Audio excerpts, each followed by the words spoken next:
நான் அஜித் ஃபேனு. அஜித் எங்க தலைவன் நண்பன் தெரியுமா? அப்படி அவர் சொல்லலையே, அஜித் சொல்லலையே.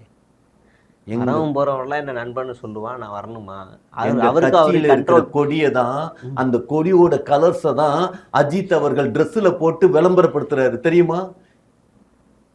போன எலெக்ஷன்ல டிஎம்கே ஜெயிக்கிறதுக்கு எங்க தலைவன் கருப்பு சிவப்பு சைக்கிள் ஓட்டி காட்டினார் சிம்பாலிக்கா.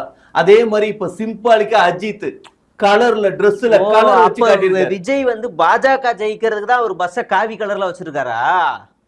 பாஜகவா? ஆமா, காவி கலர்ல பஸ் இருக்கே, அது விஜய் பாஜகவை ஜெயிக்க வைக்கிறது தான். அதனாலதான் பாஜக அவர் அடிக்கிற கலர் பாலிடிக்ஸ். அப்ப இதுதானா? ஓஹோ, கரெக்டா சொல்லிட்டீங்க சார். இங்கேயும் புரிதல் தப்பா இருக்கு. நல்லா ஒன்று தெரிஞ்சுக்கங்க, நாங்க யார்ட்டையாவது கூட்டணி போயிருக்கோமா? ஏன்னா ஒரு பயிலும் வரல. ஒரு பயிலும் வரலையா? ஆமா. ஹலோ, அதான் நீங்க தப்பா புரிஞ்சுட்டு இருக்கீங்க.